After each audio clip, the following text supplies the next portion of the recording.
from my friend's parents that are from Cameroon. It's a place in Africa. So ever since they gave it to me, I've been feeling like, I don't know if I should wear it. I don't want to be like offending people with cultural appropriation.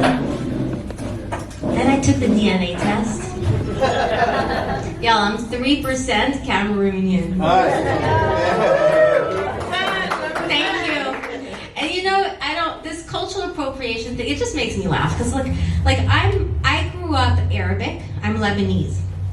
But I never like vibed with that part of me. Like, I identify as a French Canadian woman who identifies as a Compton gangster. You feel me? So when I do Arabic stuff, I feel like I'm being like a cultural appropriator. And people are like, yeah, they're giving me the okay, but I feel like I shouldn't. So anyway, so I started doing, my name is Zaina Degaya, if I haven't met some of you. I started doing stand-up comedy 7 months ago.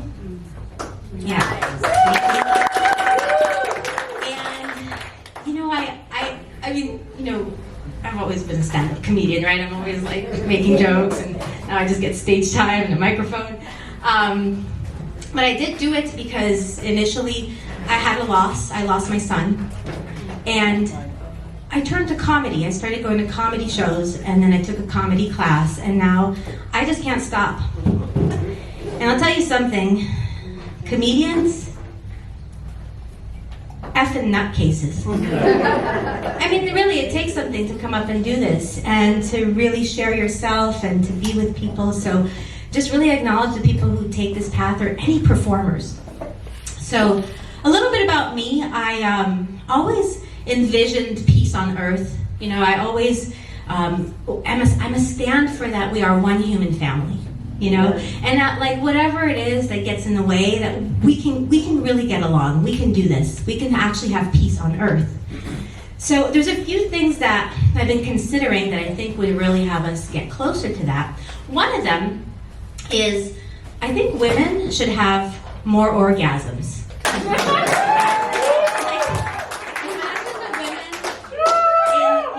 the guy. I have some agreements with this. I mean, I know for me, when I bust 1 or 2 nuts in the morning, like my whole swag is different for the rest of the day. How I walk, how I talk. I have so much more patience for your BS all day. Because in the morning I was like, oh. This is so good for us. So that's the first thing I see that's really missing. And it's the real pandemic, if you ask me. On the real. The second thing I think would really make a difference, you all, and this is for everybody, but if you're younger, I think you have more of a shot. If you're like a little bit older, you may be screwed, because you may have been doing it for so long. Well, here's what it is, y'all. Stop holding your farts in. Become a free farter, okay? See, we must let that shit go. Metaphorically, physically. I know for me, I just turned 42 years old, and I've been holding my farts in, y'all. And what happens is you develop painful hemorrhoids. And I just got mine removed. They were a real pain in the ass. And here's the thing. If you look around the room, like, don't be obvious, but you'll start to see the difference between free farters. You know, there's a difference in your face when you, or if you're walking around like holding one in. Now, I was going to tell you guys, logistically for tonight, okay? When a performer is up here, please, if you can, don't get up and, you know, do something. Unless you really have to go to the bathroom, or you have to fart. Don't hold your farts in. Just step outside, go into the yoga studio, but just let it out, y'all, okay? Other than that, just sit in your seats and don't move till the person is done. Awesome. So we have some amazing comedians for you all tonight. Let's see if I want to tell you anything else about me for now. We talked about my ass already. I told you I'm Lebanese. Well, I am Arabic. My whole life I identify as an Arabic woman, my whole life. And my whole life I've been dealing with this thing that Arabic women have, is we have dark, thick hair, everywhere. And I'm just always trying to figure out ways to like get rid of it. One time I grew my hair out 10 inches, brought it over to Locks for Love to donate my hair, and they had the audacity to turn me away. They said, "Ma'am, we only accept hair that's been grown on your head."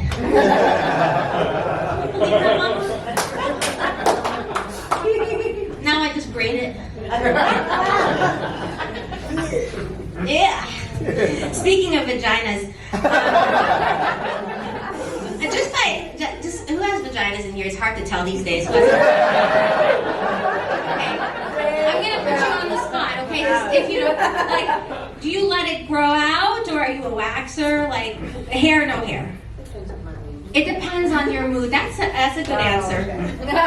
My whole life, my mood was like, I'm letting it grow. And just recently, I had my first wax a couple of years ago. And I went all the way in, which is a Brazilian wax. They wax the whole thing. Yeah, they yank out every hair. It's a torture session every month. I went back to my abuser month after month for 2 years, y'all. Until I said, "Khalas Bennett." That means it's enough, girl, for those that were worried about my Arabic. And I called up my wax lady. I said, "Listen, it's not you, it's me. I have a new life, doing things differently, and I'm just going to let it grow out." She said, "Thank God, girl. I was going to tell you the same thing. Every time I work on you, my carpal tunnel gets worse." And you know, I feel you on how it feels, because sometimes, like, I want to be a little fancier, so I do take the hedge clips out, give it a little trim, you know, but most of the time I'm like, these nuts.